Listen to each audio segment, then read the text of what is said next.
여러분, 송강사에 오신 것을 진심으로 환영합니다.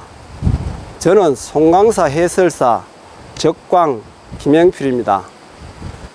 조계산 서쪽에 자리한 송강사는 우리나라 삼보사찰 중 하나인 승보종찰이에요. 승보란 스님이 보배란 뜻인데 그만큼 뛰어나신 스님들이 많이 배출됐다는 의미입니다. 송강사는 신라말 해린 선사에 의해 최초로 창건되었고 고려시대에는 보조국사께서 중창해서 정예결사의 근본 도량으로 삼았습니다. 이후 보조국사의 변명을 이은 2세 진각국사가 이곳에서 수선사의 전통을 이어받아 선풍을 크게 일으켰고, 이런 흐름 속에서 고려 말까지 16분의 국사가 배출되어 승보종찰이라고 불리게 된 거죠. 그러나 고려 말 외구의 침입으로 절이 폐허가 되었다가 1395년 고봉국사에 의해 다시 중창되었고 1597년 정유재란 때 큰 피해를 입은 뒤에는 부유 벽암대사께서 복구하였습니다. 보조국사 중창 이후에도 1948년까지 총 6분의 큰 불사가 있었지만 1951년 한국전쟁 중 큰 불이 나면서 대웅전과 중심 정각들이 모두 불에 탔습니다. 그 후 1955년부터 약 7년 동안 대웅보전 등 중심 건물들이 복구되었고 1969년 조계총림이 발족되면서 1983년부터 1990년까지는 대웅전과 여러 정각들이 새로 지어지거나 중수되어 지금의 모습을 갖추게 된 거예요. 국가사적으로 지정된 송강사에는 16국사 진영을 모신 국사전, 그리고 목조 3존 불감, 함경 변상도, 해심 고신 제서, 영산 해상도 및 팔상도와 같은 국보 5점과 보물 28점을 보유하고 있어요. 우리나라에서 가장 많은 국보와 보물을 가진 사찰이 송강사예요. 또 천자암 쌍향수처럼 천년 기념물도 있죠. 예전에는 조계산에 10여 구수 산내 암자가 있었는데 불이람, 광원암, 감노암, 천자암, 부도암, 오도암 이렇게 6곳이 남아 있습니다. 반갑습니다. 송강사 해설사 연화장 정연님입니다. 제가 남녀혁파 바위각자에 대해 소개하겠습니다. 비림 한쪽 바위에는 19세기 말부터 20세기 초까지 송강사와 함께 해온 여러 인물들 이름이 새겨져 있는데요. 그중 가장 눈에 띄는 글자가 하나 있습니다. 사각형 네모 안에 칙령, 남녀혁파, 기해, 강석호라는 이름이 새겨져 있습니다. 여기서 기해년은 1899년을 가리키고요. 그의 악명으로 송강사에 부과된 자벽 중 하나인 남녀를 폐지한다는 내용입니다. 남녀혁파에 가장 큰 공을 세운 사람은 강석호였고 지금도 그 이름이 선명하게 새겨져 있습니다. 이 내용은 현판으로 새겨져 성보박물관에 보관되어 있습니다. 여러분, 남녀가 뭘까요? 남녀란 지붕이 없는 작은 가마입니다. 사극을 보면 두 사람이 앞뒤로 메고 다니는 그런 작은 가마예요.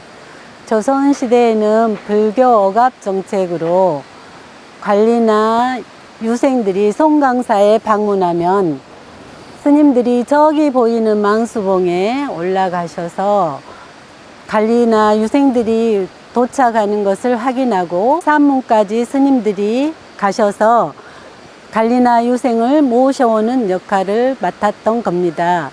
그의 왕명으로 송강사 스님들에게 부과된 자벽 중 하나인 거죠. 그런데 문제는 일부 관리들이 송강사에서 산 넘어 서남사까지도 태워달라고 무리한 요구를 하거나 심지어 스님들을 하인 부리듯 대하는 일이 있었어요.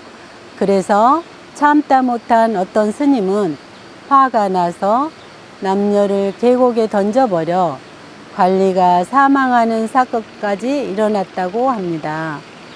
이런 일이 계속되다 보니 결국 아항에게까지 이 폐단이 보고가 되고 결과로 남녀를 폐지한다는 칙령이 내려졌다는 내용입니다.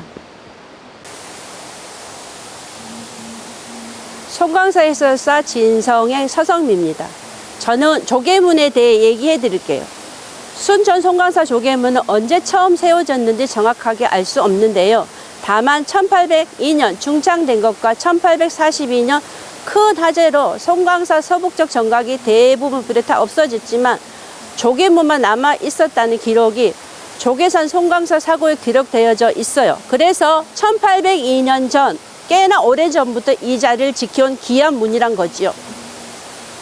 이렇게 기둥을 한 줄로 세워서 만든 문이라 일주문이라 부르고요. 이 일주문을 기준으로 해서 문 안쪽은 징계, 문 바깥쪽은 욕계, 즉 속세와 불법의 세계를 나누는 경계라고 볼 수 있어요.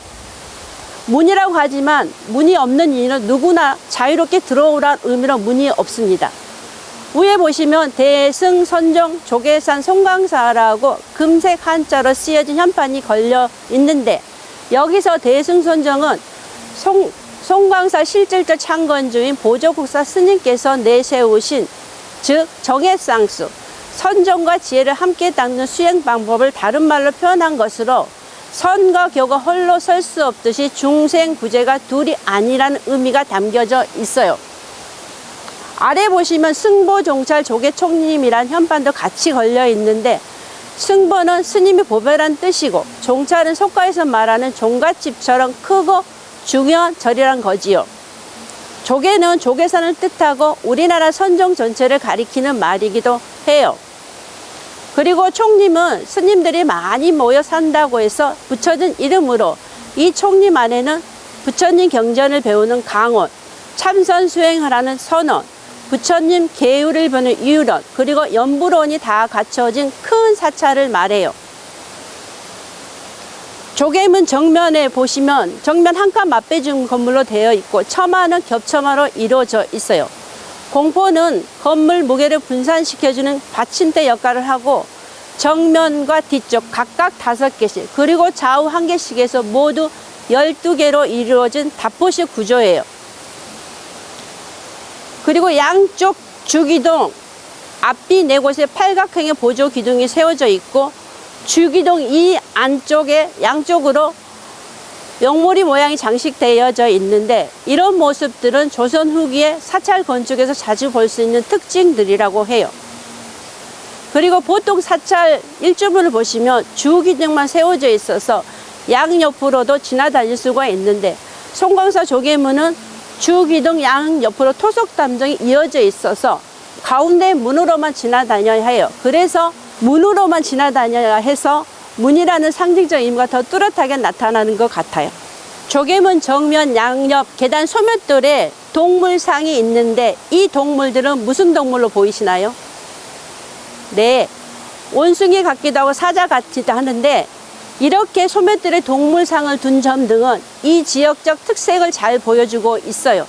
끝으로 송강사 조계문은 2023년 11월 보물로 지정되었습니다. 감사합니다. 안녕하세요. 송강사 해설사 보현 이재은입니다. 저는 보조국사 스님의 토어와 고양시에 대해 설명해 드릴게요. 보조국사 스님께서 송강사에 처음 오셨을 때는 승풍이 아주 많이 몰락하여 외도들이 절을 차지하고 있었대요. 보조국사 스님께서 절을 돌려달라고 말씀하셨지만 외도들은 스님을 골려주려고 하였어요. 물가에서 물고기를 잡아 끓여 먹은 후 스님에게 이렇게 말했죠. 스님이 이 물고기들을 다시 살아있는 물고기로 만들 수 있다면 우리가 절을 비워드리겠소. 그러자 스님께서 아무 말씀 없이 그 물고기를 모두 드신 다음에 물가에 오셔서 토하셨어요.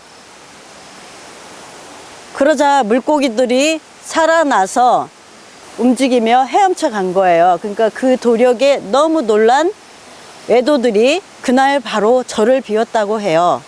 스님이 물고기를 드시고 다시 내서 살린 물고기라 하여 후세 사람들은 중택이라고 합니다.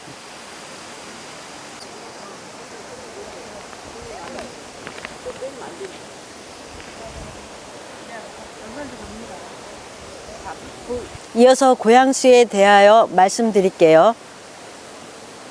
스님이 처음 이곳에 오셔서 지팡이를 꽂으시면서 너와 나는 같이 살고 죽으니 내가 떠날 때 너도 떠나고 너의 푸른 잎을 다시 보게 되면 나도 그런 줄 알리라, 이렇게 말씀하셨대요.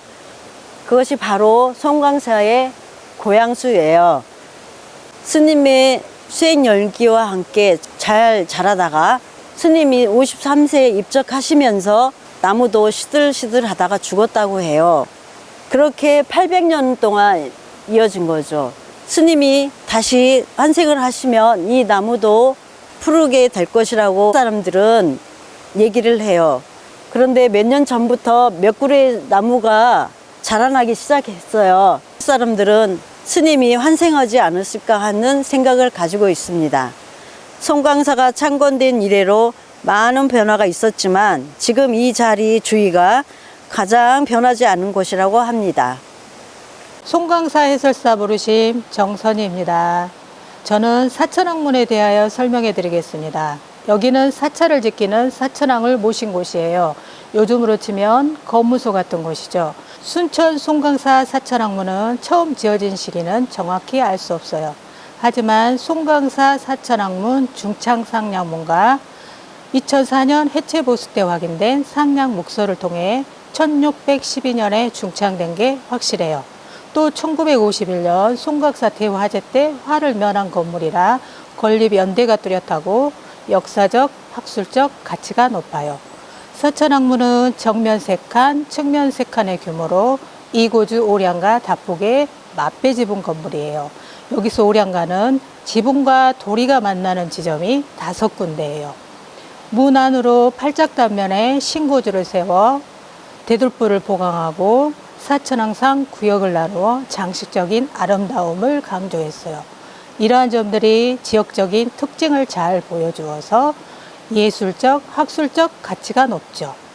포작은 안팎으로 이출목을 두었는데 안쪽의 주간표의 경우 초제공과 이제공은 교도형, 삼제공은 운공형, 사제공은 두공형이고 주상포의 경우 삼제공이 운공 형태로 연꽃 무늬에 대들보를 받치고 있어요. 바깥쪽은 초제공과 이제공이 세서형, 삼제공은 삼분두, 사제공은 운공 형태이며 이렇게 안팎 모두 이출목을 두어 세서형과 삼분두로 되어 있어서 단순하면서도 힘있는 조선 중기의 건축의 특징을 잘 보여주죠. 그래서 학술적으로 가치가 높아요. 사천왕문은 17세기 초에 지어진 건물인데 그동안 여러 번 보수공사를 했지만 중창 당시의 위치와 형태를 잘 지키고 있어요.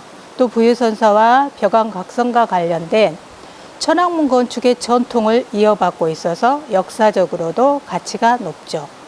사천왕문은 조선 중기의 건축의 특징을 가지고 있어서 2024년 4월 2일 보물로 지정되어 이 건물의 소조 사천왕상과 복장 유물을 포함하여 보물 3점을 보유하고 있어요. 저는 오늘 송광사 사천왕상을 소개해드리는 사찰문화 해설사 수지행 곽운숙입니다.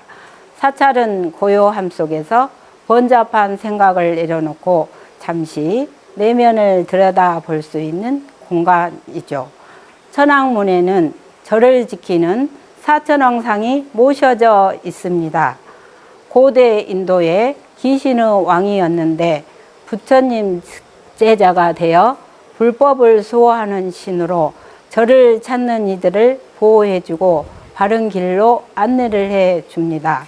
송광사 사천왕상은 흙으로 만들어져 있습니다. 사천왕상은 시계 방향으로 북쪽에는 다문천왕, 동쪽에는 지국천왕, 남쪽에는 증장천왕, 서쪽에는 강목천왕으로 위치를 하고 있습니다. 네 상은 모두 다 의자에 걸터 앉아 있는 모습을 하고 있습니다. 머리에는 구름과 용과 봉황이 무늬가 장식되어 있는 보관을 쓰고 있으면 갑옷을 입고 있는 형상입니다. 오른발은 아기를 밟고 있으면 왼 다리는 아기를 떠받들고 있는 모습입니다. 분노한 얼굴은 강한 인상을 주지만 볼륨과 입체감이 살아있어 해학적 느낌이 돋보입니다. 보물로 지정된 장흥 보림사 사천왕상 16세기 초나 완주 송광사 사천왕상 1649년과 견주어 볼 때 조형성이 손색이 없습니다. 이러한 가치로 인정을 받아 2006년 4월에 보물로 지정되어 있습니다. 송광사 사천왕상은 인조 6년에 새로 만들었다는 묵서와 송광사에 관한 기록을 통하여 정유재란 때 훼손된 사천왕상은 이때 중건된 것으로 보고 있습니다. 그럼 사천왕상 역할 속으로 함께 걸어가 볼까요? 동방의 지국천왕은 수미산 동쪽을 지키고 있으면 오른손에는 칼을 들고 나라와 백성들을 편히 살 수 있도록 보호를 해 줍니다. 수미산 동쪽 중턱 황금타 청궁에 살고 있어요. 남쪽의 중장천왕은 수미산 남쪽을 지키고 있으면 왼손에는 여의주, 오른손에는 용을 쥐고 만물을 소생을 시켜 곡식과 과일을 무르익게 하여 중생들을 이롭게 해 줍니다. 수미산 남쪽 유리타에 살고 있어요. 서방의 강목천왕은 수미산 서쪽을 지키고 있으면 왼손에는 몽쿠스, 오른손에는 깃발을 들고 두 눈을 부르뜨고 불법을 지키고 있습니다. 수미산 중턱 백원타에 살고 있습니다. 북방의 다몽천왕은 수미산 북쪽을 지키고 있으면 왼손에는 비파를 들고 술대를 밀면 비하고 소리가 나고 당겨 타면 파하고 소리가 나여 비파라고 합니다. 고대 인도의 가장 대중적인 인기로 사천왕상이 비파를 들고 있다고 전해집니다. 다문천왕은 항상 부처님 곁을 지키고 보호하면 불법을 들어 다문이라고 합니다. 수미산 북쪽의 수정타에서 살고 있는데요. 야차와 나차를 거느리기도 합니다. 송광사 사천왕상 복장 유물은 보화, 서책 등을 넣어 보관하였으면 보물로 지정이 되어 있습니다. 송광사는 단순한 사찰이 아닙니다. 한국 불교 정신과 문화가 살아 숨쉬는 공간입니다. 이곳에서 시간이 여러분들에게 뜻이 있고 즐거운 추억이 남길 바랍니다. 끝까지 함께 해 주셔서 감사합니다. 잘 봤습니다. 전체적인 거를 첫 번째 봤을 때는 서로 이제 자세가 좀 다릅니다. 분들은 자수를 하신 분이 있고, 저기, 한 분은 사천왕에서 울보산에서 차례를 하는 신발 복장이 좀 옷에 비해서 좀 띄어요. 신발 운동화를 신는 것보다는 이런 차량한테는 조금 일부러 턱신 신든지 고무줄 신든지, 왜냐하면 여러분들이 포유사단 옷을 안 입으면 문제가 없는데 이 옷이 워낙 통일되기 때문에 신발이 너무 눈에 띈다. 그리고 이제 적관과장님은 제가 봤을 때는 인상 제스를 좀 잘하려고 하시는데 인상이 좀 굳어 있습니다. 좀 웃어줘야 되는데, 좀 웃어줘야 되는 부분이 조금 더 있고, 6차 중창부자 7차까지 한 거 아니에요? 우리 정관장? 8차입니다. 그러니까 8차 중창부사인데 6번 불렀다고. 그때 이제 1948년까지 6차 정창이 있고 그 다음에 6.25 들어가는 거예요. 듣게 얘기해. 그래서 그냥 그걸 7차까지 7번 불렀다는 걸 좀 더 해주는 게 사람들한테 8번 했으니까 8번째 8차 중창부사 지금 대응제 했잖아요. 지금 어떻게 이제 6차 중창이 1948년까지 6차 중창 했거든요. 네. 그 다음에 했는 게 6.25 때 불렀어요. 7차. 그래 이제 그다음에 그래서 이제 이게 뭐냐면 송강사를 멀리서 보는 사람은 가장 큰 게 7번 불나고 8번 불사했다. 이것만 강조해 주는 게. 그건 7번 남는 거 아닌가 좋습니다. 알겠습니다. 일단 그렇게 해주는 게 좋습니다. 알겠죠? 7번째. 그리고 남녀파했던 우리 보살님 그 누구예요? 연하자. 눈이 오른쪽으로 너무 많이 돌아가요. 자꾸 여기 치다 보면은 화면이 비치니까. 안 그래 초점이 계속 왔다 갔다 들었어요. 눈을 자꾸 옆으로 돌리시고 그리고 우리 서선미 보살님은 말끝이 너무 탁탁 떨어져요. 있지요? 있어요. 했습니다. 예를 들면 있죠.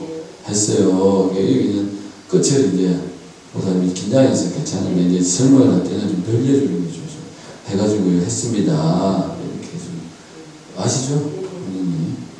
그리고 신발이 있는 이제 다 흰색 신발. 다들 그래. 지금 신발을 좀 신경 써야 됩니다. 그리고 이제 이재영 보살님 오늘 안 오셨죠? 조금 원래 성향이 있긴 하지만 책 읽듯이 조금 딱딱하다. 딱딱한 부분을 조금 부드럽게 이제 해주시는 게 좋고 이제 아까 정스님 보살님은 그래서 공통으로 차수를 하든지 차례를 하든지 보살님 차례를 하는 게 좀 그래서 정선희 보살님이 그래서 가장 부드럽게 하시는 것 같아요. 좀 하시는 것 같고 이제 또 우리 또 과관수 보살님도 이제 팔이 아픈 과정이었어요. 연습을 진짜 많이 그러니까 사람들이 보살 팔 아픈 거 보겠는데 다들 열심히 하셨는데 공통적으로 뭐냐면은 속도가 좀 빨라요. 속도가 뭐 제 같은 경우는 지금 여러분들 다 3배 빨리 하거든요. 왜냐면 2시간 안에 뭐 나름대로 앉아있는데서 들어보시면 아시 제가 엄청 빨리 하는데 이게 녹화를 하고 여러분들이 누구한테 채점을 받아야 될 때는 속도가 좀 더 늦어야 돼요. 그래서 천천히 한 템포 쉬고 가야 되는데 느낌상으로 나는 빨리 스토리 선전을 해야 되겠다는 쪽으로 가보려면 옆에 사람도 그 내용이 안 들어오고 그냥 바쁠 때 시험시 안 그러면 임팩트를 아예 넣어주는 거예요. 안 그러면 한 템포씩 천천히 한 바씩 던지고 대화하듯이 이게 그게 이해가 되는 게 뭐냐면 여러분 이게 전문을 하시는 분이 아니잖아요. 이렇게 하시는 것만도 제가 지금 봤을 때는 준비를 엄청 많이 하신 것 같아요. 예. 안 보고 외우시고 저렇게 하시는 것만도 전체적 수준으로 보면 잘 하신 것 같아요. 생각보다 준비를 많이 하셨고 이제 그 연습을 많이 하신 것 같아. 근데 거기서 이제 조금 점수를 딴다는 입장으로 여기 다른 호교사나 경쟁을 하신다는 입장이면은 템포를 조금 천천히 내가 대화를 한다는 식으로 시작했고요. 그리고 조금 그거 이제 적광거사님도 하려고는 하는데 이제 당신이 긴장. 그래서 천천히 하세요. 해서 이렇게 됩니다. 한 템포 끊어줘요. 그리고 그 내용을 천천히 하고 좀 임팩트를 넣어줘야 돼요. 이거는 요래서 이렇게 된 것 같습니다 하고 그 사람이 생각할 수 있는 만큼 쉬어야 되는데 이제 우리 예파는 그 장사하시는 초보자는 뭐예요? 설명하고 빨리 끝내려고. 근데 장사를 많이 하신 분은 한 개 딱 던지고 그 사람 생각 기다려요. 기다리고 다시 한번 또 이렇게 됐습니다. 또 됐습니다. 그래서 이제 그걸 해주는 부분이 있어서 임팩트 있게끔 하려면 템포를 좀 꺼내야 되고 빨리 내가 외운 거를 설명하고 끝내야 된다. 그 강박관을 벗어나셔야 됩니다. 그래서 중요한 거는 틀려도 된다고. 이게 너무 자세히 가려고 그러면 틀리면 안 된다는 생각 때문에 빨리 세트를 끝나고 이야기해서 저는 그렇게 해요.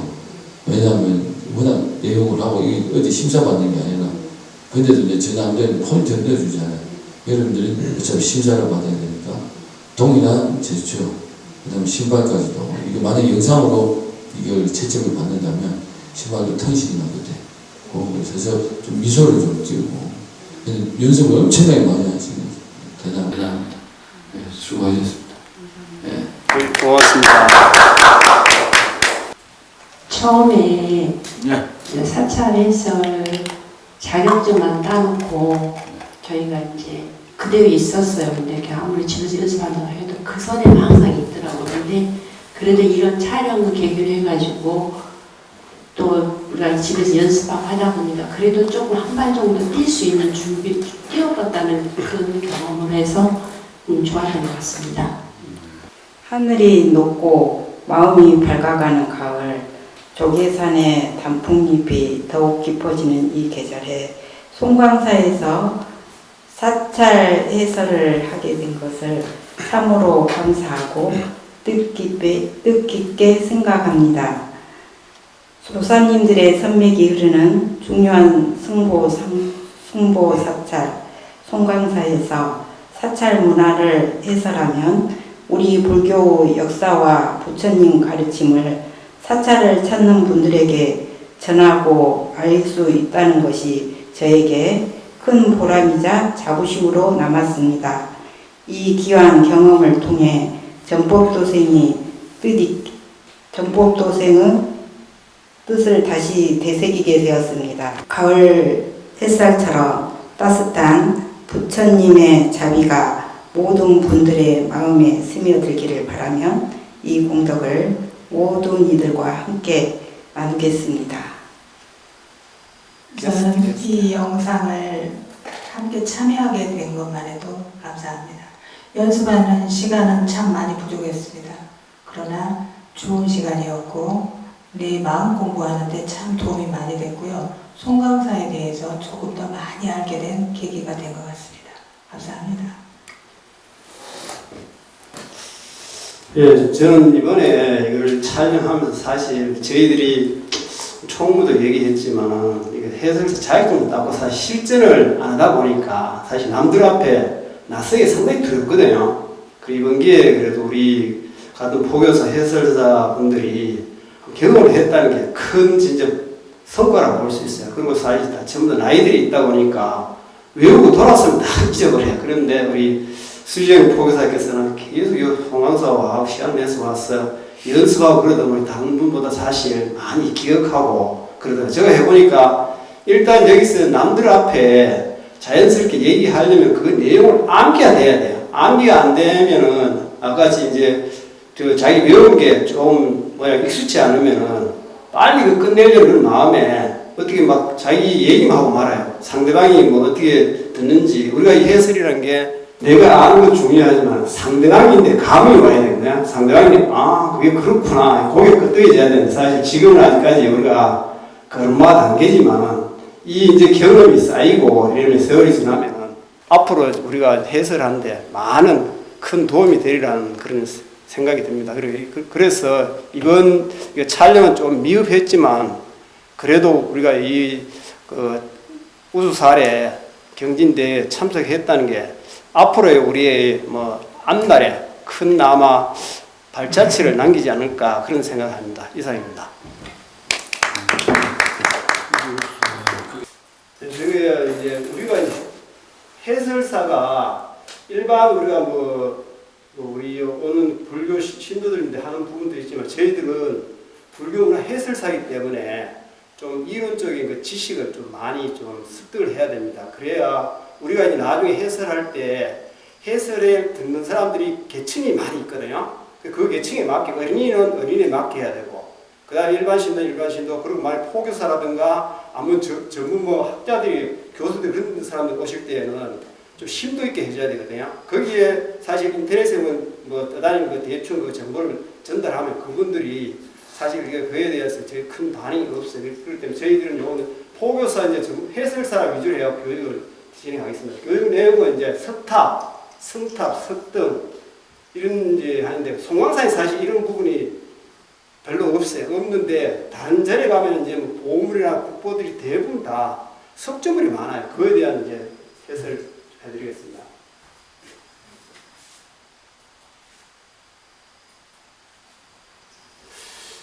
우리가 석탑은 이제 대부분 다 비슷해요. 여기 보면은 지금 일단 상륜부라 있고 위쪽에 그 다음에 여기 탑신부가 여기 보면 사리가 들어가 있고 대부분 다 어깨서 이거 탑신 이제 일단 탑신 몸신자 썼으니까 탑의 중심이다 그런 의미냐.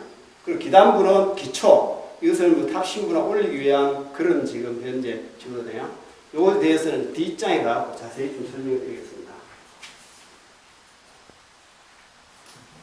일단 기단부부터 말씀드리면 기단부가 이렇게 보면은 지대성 그야말로 이제 땅에 있는 돌이에요. 돌. 지대성을 보면은 판이 하나짜리가 있고 여러 개 붙은 그런 형식이 되어 있거든요. 그리고 그 다음에 여기가 하대, 저석, 면석, 갑석이 되어 있거든요. 저석은 이제 하대석 중에 제일 아래. 그 다음에 여기 면석이 있고, 여기 보면, 잘 보면 탱주가 있고, 여기 보면 우주라고 또 있거든요. 이렇게 세 가지 있어요, 이게.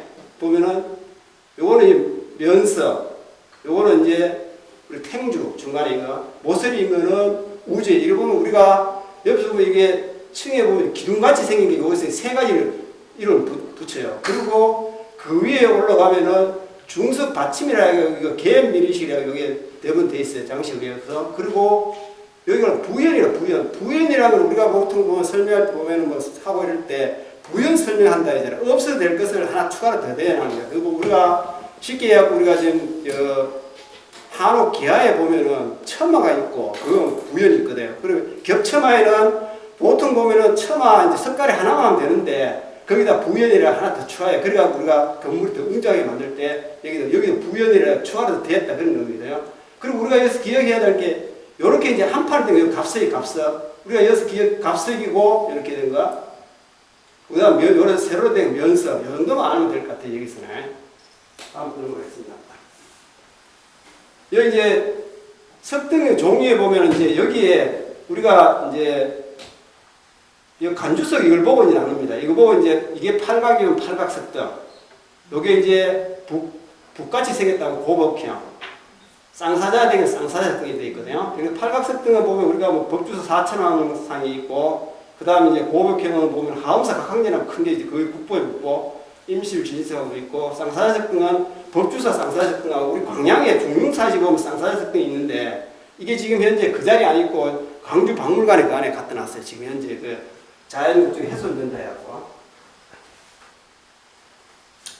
다시 이제 사진을 보면 이제 법주사에 이제 사천왕 석등에 여기 팔각이, 여기 간주석이 팔각이라 해갖고, 이 팔각 석등이라고, 그 다음 하음사의 각항전 이게 장구실 같이 고벽형. 그리고 법주사에 쌍사자 석등이 이래갖고, 이거는 한쪽은 입 벌리고 한쪽은 입 다물고 이렇게 돼 있어요. 요거 뭐 그런 원리가 있고. 그 다음에 여기 광양거, 여기 광주 박물관이 있거든요. 이렇게 고법형 참 쌍사자 석등이 이렇게, 쌍사자 석등의 대표적인 게 이게 우리 두 개입니다. 그리고 영암에도 하나 있긴 있는데, 이 두 개 가장 대표적이라고 볼 수 있겠습니다. 이상 교육을 마치겠습니다.